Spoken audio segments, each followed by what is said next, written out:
Hey guys, welcome back to my channel. Thanks for watching. Thanks for subscribing. We are here with week number 29 of the hashtag 52 projects.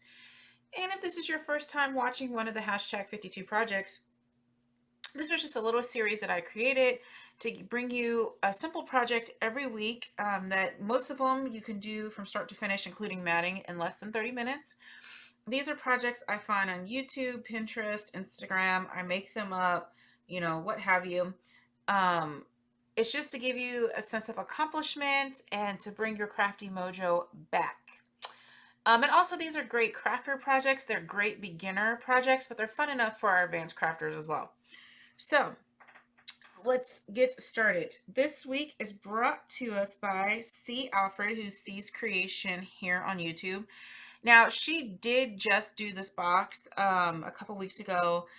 It was for a swap on the Facebook page, Crafty Manipulators. I just really love the box. It's a great size. It is 5.5 by 7.5 by 1 inch. So it's a really, really nice thick box. You can really decorate it. It does fold flat. So if you're not embellishing it with, a big old 3D flower, it will fold flat and you can, mail it flat. You could package it up as, gift packaging. That's how you can kind of name it at your craft fair. I made this one for my niece because we call her Anna Banana.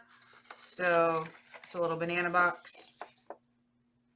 It is a forgiving box because if you see, I kind of did not line it up right because my light was horrible, but the box still functions as it's supposed to.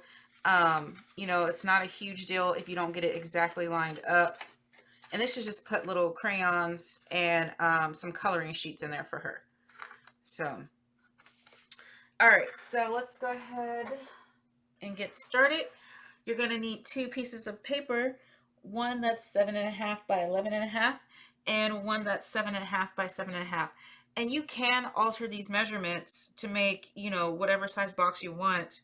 Or if you only have the 8.5 by 11 cardstock, you could do 8.5 by 11 and then just do the other one 8.5 by 8.5. So you can still do it if you don't have 12 by 12 paper, if that makes sense. Anyway, I hope you write down these measurements. This is a very quick box, a very quick project. This is a great way to use up those single-sided sheets in the Michaels Hot Buy pads because, they're pretty thick. Or when you buy the, the paper collections and there's just, like a few papers that you just really are not inspired by. This is a great way to use that up and still make it look beautiful. And, you can gift it, put it in your craft fair, whatever. Okay, so let's go ahead and get started. On these 7.5 by 11 sheets, put the 7.5 side at the top, and we're gonna score at 1 and 6.5. So 1 and 6.5. We're going to rotate it so that way the 11.5 inch side is on top. We're going to score at 1, 2, 9.5, and 10.5. So whenever you're making these different sizes, you just want to get, 1 inch panels on there. So, okay, sorry, that was 1, 2, 9.5, 10.5. There, that way you can see a little better. Okay. All right, on the 7.5 by 7.5 page, you're just gonna put one of the 7.5 inch sides up top. And I just there is a pattern per se on mine. So I do want to just I want mine to be this way. Actually, no, I want mine to be this way. So when I wrap it around, is basically they're facing the same way. Is it a huge deal? No. But that's just the way I want it. If you have paper that is the pattern, it matters which way the pattern is. Definitely pay attention, to how your box is going to be. But on this page, we're going to score it at 1 and 6.5. Okay. All right, that's all the scoring that we need. We're almost done with the box, guys. All right.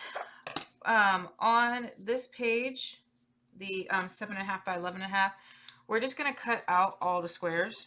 So 1, 2, 3, 4, 5, 6, 7, 8. Okay. You can't really see my line, so let me make it a little better so you can see my line. Use your scissors or your paper trimmer, whatever you want to do. I like to cut on the outside of the score line. I explain it in almost all of the 52 videos, so oops, that one I missed.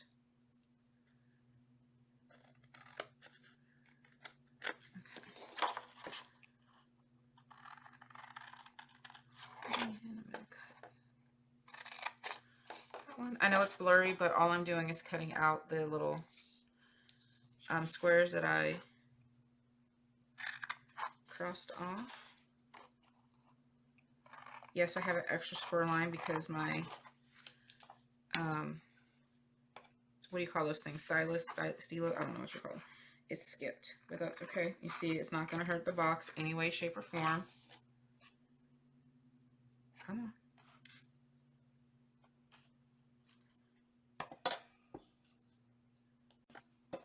All right, so these are the last boxes we're cutting out. So your paper should look like this. I'm going to go ahead and varnish because we're done cutting, so you can put your scissors away. We don't need to do any cutting on the other page. We do need to varnish our lines because this is a box, and so you want to varnish very, very well. I did like my flaps. I like them corner rounded, so I'm going to do that now. I'm going to round them with my 1/4 inch corner chomper. I think it just looks a little more finished. I mean, you could leave it square or rectangled, angled, but I just like my corners chomped. Chomp them with whatever corner chomper you have. Okay. Now, this next part is really up to you. If you want your, well, let me varnish first and then I'll show you what I mean. This one I did not score correctly.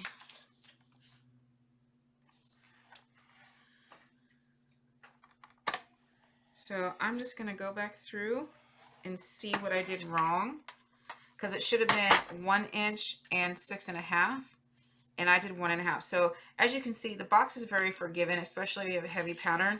You want 1 and 6.5, and I don't know why I scored it incorrectly, because this is like the 8th one of these boxes that I've made today. But you know, everyone makes mistakes, so just rescore it. You just need that 1 inch flap on either side.